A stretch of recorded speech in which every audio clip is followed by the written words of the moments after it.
తమిళంలో super hit అయిన 'tourist family' ఇప్పుడు తెలుగులో జియో హాట్‌స్టార్‌లో అవైలబుల్‌గా ఉంది. ఈ సినిమా ఎలా ఉందంటే, తోటి వారితో మాట్లాడితే మనం గొప్పతనం తగ్గిపోతుంది. ముందుగా అవతల వారిని పలకరిస్తేనే మనం పలకరించాలి. ఇంటికి వచ్చిన వారితో ప్రేమగా మాట్లాడకుండా, ఎక్కడో ఉన్న వారితో ఫోన్‌లో బిజీగా ఉండే ఇరుకైన మనుషుల మధ్య బ్రతుకుతున్న రోజులివి. పక్కింటివాడు ఎలా పోతే మనకేంటి అనుకునే మనుషుల్లో మార్పు తెచ్చే కథ ఇది. బ్రతకడం కోసం వచ్చి ఎలా బతకాలో నేర్పిన ఒక ఫ్యామిలీ కథ ఇది.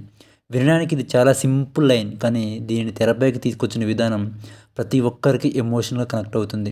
భార్యాభర్తలు, తండ్రి కూతుళ్ళు, తండ్రి కొడుకులు, ప్రేమికులు, యజమాని, పనివాడు, ఇలా దర్శకుడు అన్ని వైపుల నుంచి ఈ కథను మానవీయ కోణంలో ఆవిష్కరించిన తీరు అద్భుతంగా అనిపిస్తుంది. ప్రతి పాత్ర మనసులను ప్రశ్నిస్తున్నట్టుగా ఉంటుంది. ఆలోచింపజేస్తూ ఉంటుంది. ఎలా నడుచుకోవాలో, ఎలా గెలుచుకోవాలో చెబుతుంది. ఈ కథ తెరపై కాకుండా మన కాలనీలో మన కళ్ళ ముందు జరుగుతున్నట్టుగా అనిపిస్తుంది. ఇది మన కథ, మన చుట్టూ ఉండే మనుషుల కథగా అనిపిస్తుంది. అందువలనే ఏమాత్రం ఆలస్యం చేయకుండా వెంటనే ఈ సినిమాకి కనెక్ట్ అవుతాం.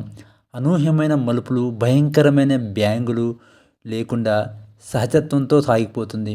ఆ సహజత్వమే ఈ కథకు ప్రధానమైన బలం అని చెప్పాలి.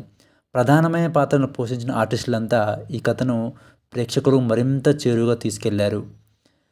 మరిన్ని బంధాలను టచ్ చేస్తూ సున్నితమైన హాస్యాన్ని, బరువైన భావోద్వేగాలను ఆవిష్కరించిన ఈ సినిమా ఫ్యామిలీ ఆడియన్స్‌కు తప్పకుండా నచ్చుతుంది. జీవితం అంటే గొప్పగా బ్రతకడం కాదు, నలుగురితో కలిసి బతకడం, నవ్వుతూ బతకడం అనే పాఠం నేర్పుతుంది.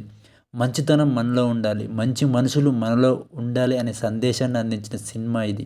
తప్పకుండా ప్రతి ఒక్కరూ చూడాల్సిన సినిమా ఇది.